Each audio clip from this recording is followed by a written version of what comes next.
Doctor Shivraj Kumar ಅವರು doctor Rajkumar ಅವರ ಪುತ್ರ ಅನ್ನೋದೂ ಇಲ್ಲಿ ಬಹಳ ಮುಖ್ಯ. ಯಾಕೆ ಅಂತಂದರೆ ರಾಜ್ಕುಮಾರ್ ಅವರು ಕನ್ನಡ ಚಿತ್ರರಂಗವನ್ನು ಬೆಳೆಸಿದಂತಹ ಒಬ್ಬ ಮಹಾನ್ ಕಲಾವಿದರು.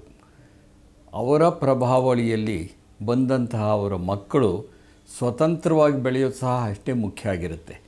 ಹಾಗಾಗಿಯೇ ರಾಜ್ಕುಮಾರ್ ಅವರ ಹೆಸರಿದೆಯಲ್ಲ, ಶಿವರಾಜ್ ಕುಮಾರ್ ಆಗಲಿ, ರಾಘವೇಂದ್ರ ರಾಜ್ಕುಮಾರ್ ಆಗಲಿ, ಪುನೀತ್ ಅವರಾಗಲಿ, ಅವರ ಚಲನಚಿತ್ರ ಪ್ರವೇಶಕ್ಕೆ ಅವಕಾಶ ಮಾಡಿಕೊಟ್ಟಿರುತ್ತೆ. ಆದರೆ ಕಡೆಗೆ ನಿಲ್ಲೋದು ಅವರ ಪ್ರತಿಭೆ, ಅವರ ನಡೆನುಡಿ ಇತ್ಯಾದಿಗಳೇ ಅವರನ್ನು ಚಿತ್ರರಂಗದಲ್ಲಿ ನೆಲೆಯೂರಾಗಿ ಮಾಡ್ತಕ್ಕಂಥದ್ದು.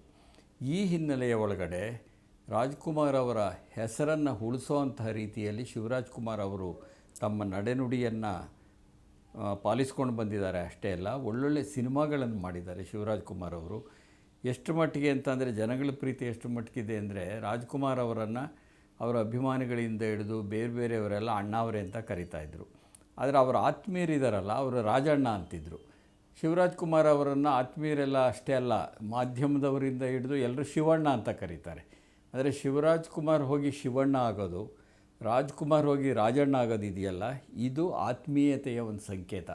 ಅಷ್ಟು ಆತ್ಮೀಯತೆಯನ್ನು ಗಳಿಸಿದಂತಹ ಒಬ್ಬ ವ್ಯಕ್ತಿ ಶಿವರಾಜ್ ಕುಮಾರ್ ಅವರು 40 ವರ್ಷಗಳ ಕಾಲ ಚಿತ್ರರಂಗದಲ್ಲಿ ಬೆಳೀತಾನೆ ಬಂದಿದ್ದಾರೆ, ಉಳ್ಕೊಂಡು ಬಂದಿದ್ದಾರೆ ಅನ್ನೋದು ಬಹಳ ವಿಶೇಷವಾದ್ದು ಅಂತ ನಾನು ಭಾವಿಸ್ಕೊಂಡಿದ್ದೇನೆ.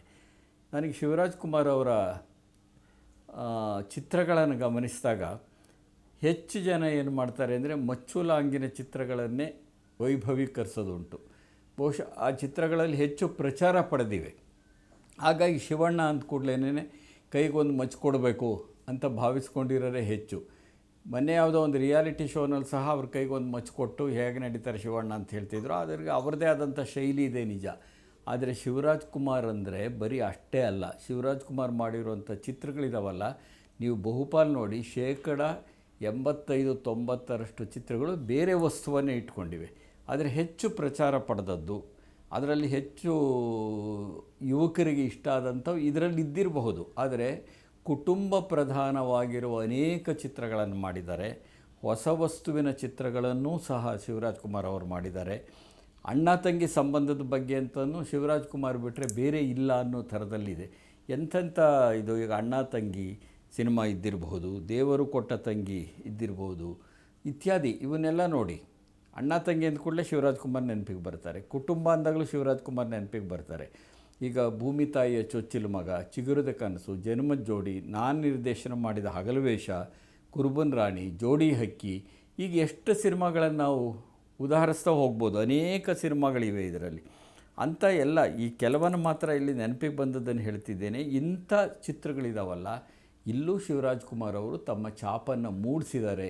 ಕುಟುಂಬ ಪ್ರಧಾನವಾಗಿರುವ, ಮನುಷ್ಯ ಸಂಬಂಧಗಳು ಪ್ರಧಾನವಾಗಿರ್ತಕ್ಕಂತಹ ಅನೇಕ ಚಲನಚಿತ್ರಗಳನ್ನು ಅವರು ಮಾಡಿರೋದುಂಟು.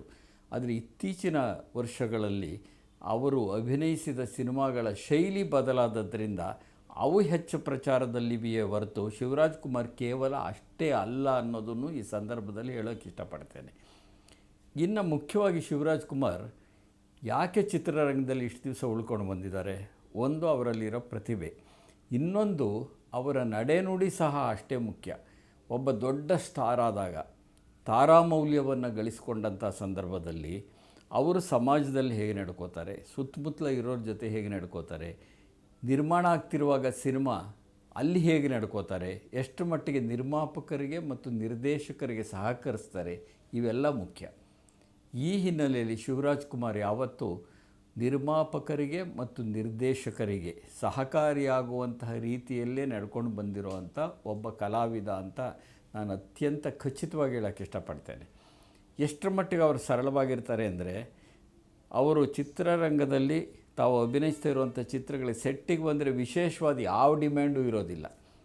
ನನ್ನದೇ ಒಂದು ಅನುಭವವನ್ನು ಹೇಳೋಕ್ಕೆ ಇಷ್ಟಪಡ್ತೇನೆ. ನಾನು ಅವರಿಗೆ ನಿರ್ದೇಶನ ಮಾಡಿದ ಚಿತ್ರ ಹಗಲುವೇಷ ಅಂತ.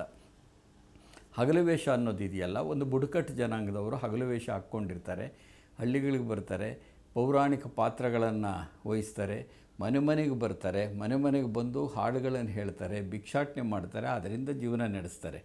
ಅವರನ್ನು ಬುಡುಗ ಜಂಗಮ್ಮ ಅಂತ ಕರೀತಾರೆ, ಬಹುರೂಪಿ ಅಂತಾರೆ. ನಾನು ಹಗಲುವೇಷ ಅನ್ನೋ ಹೆಸರಿನಲ್ಲಿ ಒಂದು ಸಿನಿಮಾ ಮಾಡಿದೆ.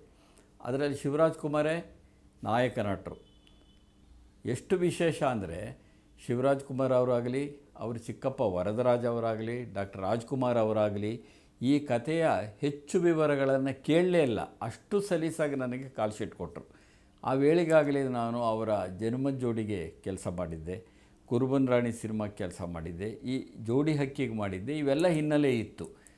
ಅವರು ಮಧ್ಯಾಹ್ನದ ಹೊತ್ತು ನಾವು ಕ್ಯಾರವಾನ್ ಬಳಸ್ತಾ ಇರಲಿಲ್ಲ. ಅದರಲ್ಲಿ ನೀವು ಗಮನಿಸಿ, ಇವತ್ತು ಕ್ಯಾರವಾನ್ ಅನ್ನೋದು ಬಹಳ ಅನಿವಾರ್ಯ ಆಗಿದೆ. ಅದು ತಪ್ಪೇನಲ್ಲ. ಅದು ದೇವರಾಯನದುರ್ಗ ಅಂತ ತುಮಕೂರು ಹತ್ರ ಇರುವಂಥ ಒಂದು ಸ್ಥಳ. ಅದು ಅಲ್ಲಿ ಬೆಟ್ಟಗುಡ್ಡಗಳಿವೆ, ಇತ್ಯಾದಿಗಳೆಲ್ಲ ಇವೆ. ಅಲ್ಲಿ ನಾನು ಚಿತ್ರೀಕರಣ ಮಾಡ್ತಾಯಿದ್ದೆ.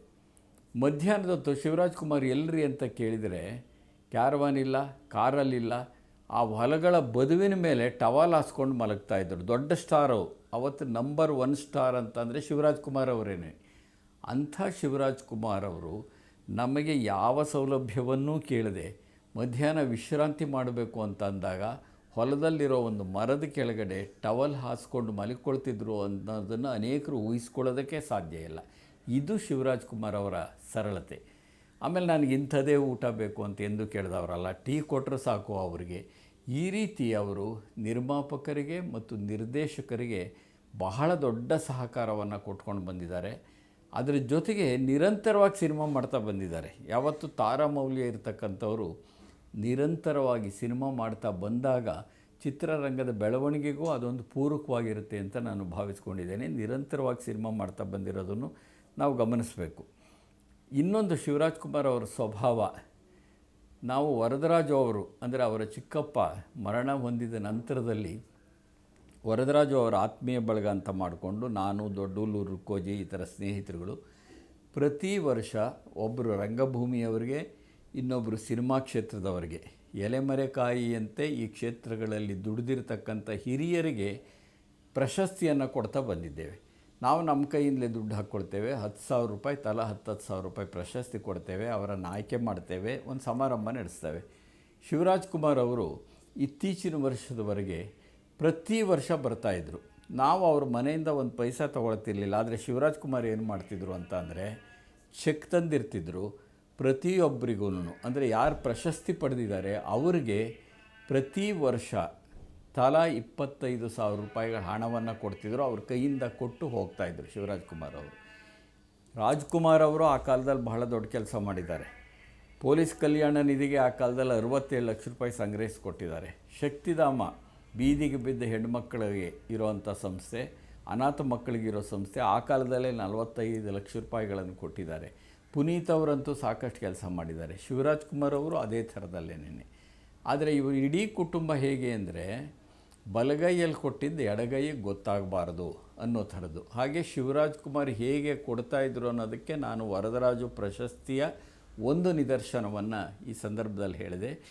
ಈಗ ವರದಪ್ಪನವ್ರ ಮಕ್ಕಳೂ ಸಹ ಪ್ರಶಸ್ತಿ ಪುರಸ್ಕೃತರಿಗೆ ಅವರೇ ಬಂದು ಕೈಯಾರೆ ಹಣವನ್ನು ಕೊಡ್ತಿದ್ದಾರೆ. ಹೀಗೆ ಶಿವರಾಜ್ ಕುಮಾರ್ ಒಬ್ಬ ಸರಳ ವ್ಯಕ್ತಿಯಾಗಿ ಇದ್ದುಕೊಂಡು ಎಲ್ರಿಗೂ ಸಹಕಾರವನ್ನು ಕೊಟ್ಕೊಂಡು ಆತ್ಮೀಯವಾಗಿರೋದ್ರ ಜೊತೆಗೆ ಭಾಳ ನೇರವಾದ ಮನುಷ್ಯರು ಅವರು.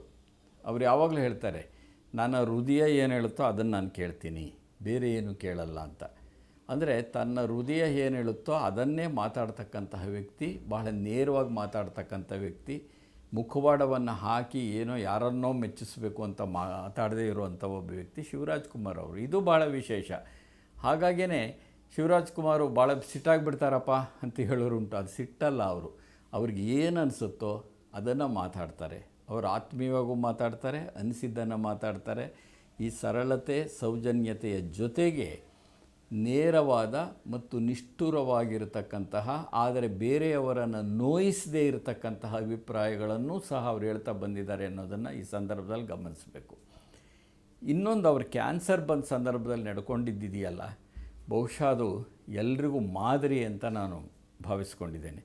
ಏಕೆಂದರೆ ಸಾಮಾನ್ಯವಾಗಿ ಕ್ಯಾನ್ಸರ್ ಅಂತ ಕಾಯಿಲೆಗಳು ಬಂದಾಗ ಅದನ್ನು ಹೊರಗಡೆ ಹೇಳ್ಕೊಳ್ಳೋದಕ್ಕೆ ಹಿಂಜರಿಯೋದುಂಟು. ಆದರೆ ಶಿವರಾಜ್ ಕುಮಾರ್ ತನಗೆ ಕ್ಯಾನ್ಸರ್ ಆಗಿದೆ ಅನ್ನೋದನ್ನು ಬಹಿರಂಗವಾಗೇ ಹೇಳ್ತಾ ಬಂದರು. ಅಷ್ಟೇ ಅಲ್ಲ, ಕ್ಯಾನ್ಸರ್ ಆಗಿದ್ದ ಸಂದರ್ಭದಲ್ಲಿಯೂ ಸಹ ಶೂಟಿಂಗ್ನಲ್ಲಿ ಮುಗಿಸ್ಬೇಕಾದಂಥ ಕೆಲಸಗಳನ್ನು ಮುಗಿಸಿ ಆನಂತರದಲ್ಲಿ ವಿದೇಶಕ್ಕೆ ಅವರು ಚಿಕಿತ್ಸೆಗೆ ಹೋಗ್ತಾರೆ, ರಿಯಾಲಿಟಿ ಶೋನಲ್ಲಿ ಭಾಗವಹಿಸ್ತಾರೆ. ಯಾವತ್ತೂ ಕ್ಯಾನ್ಸರ್ ಬಂದಿದೆ ಅಂತ ಹೇಳಿ ಅಧೀರರಾಗಿಬಿಟ್ಟು ಅವರು ತಮ್ಮ ಕೆಲಸ ಕಾರ್ಯಗಳನ್ನು ಬಿಡಲಿಲ್ಲ ಮತ್ತು ಮುಚ್ಚಿಟ್ಕೊಳ್ಳಲಿಲ್ಲ. ಹೀಗೆ ಅದನ್ನು ಧೈರ್ಯವಾಗಿ ಎದುರಿಸಿದ್ದಿದೆಯಲ್ಲ, ಇದು ಕ್ಯಾನ್ಸರ್ ಬಂದಿರತಕ್ಕಂತಹ ಯಾರ್ಯಾರು ಮನುಷ್ಯರಿದ್ದಾರೆ ಅವರಿಗೆಲ್ಲ ಒಂದು ಮಾದರಿ ಅಂತ ನಾನು ಭಾವಿಸ್ಕೊಂಡಿದ್ದೇನೆ. ಹೀಗಾಗಿ ಶಿವರಾಜ್ ಕುಮಾರ್ ಅವರು ಒಬ್ಬ ಕಲಾವಿದರಾಗಿ ಮತ್ತು ಒಬ್ಬ ಮನುಷ್ಯರಾಗಿ ಭಾಳ ಮುಖ್ಯವಾಗಿರ್ತಕ್ಕಂಥವರು ಮತ್ತು ಕನ್ನಡ ಚಿತ್ರರಂಗಕ್ಕೆ ಬಹಳ ಅವರ ಅಗತ್ಯ ಇದೆ. ಕನ್ನಡ ಚಿತ್ರರಂಗದಲ್ಲಿ 40 ವರ್ಷಗಳನ್ನು ಕಳೆದಿರೋದು, ಅದು ನಾಯಕ ನಟರಾಗಿ 40 ವರ್ಷ ಕಳೆದಿರೋದಿದೆಯಲ್ಲ, ಇದು ಬಹಳ ವಿಶೇಷವಾದ್ದು. ಅವರ ಅರ್ಧ ಶತಮಾನದ ವರ್ಷವನ್ನು ನಾವು ಆಚರಿಸುವಂಥ ಸಂದರ್ಭ ಬರಲಿ ಅಂತ ಹೇಳಿ ಶಿವರಾಜ್ ಕುಮಾರ್ ಅವರಿಗೆ ಎಲ್ಲ ಶುಭಾಶಯಗಳನ್ನು ಕೋರ್ತೀನಿ.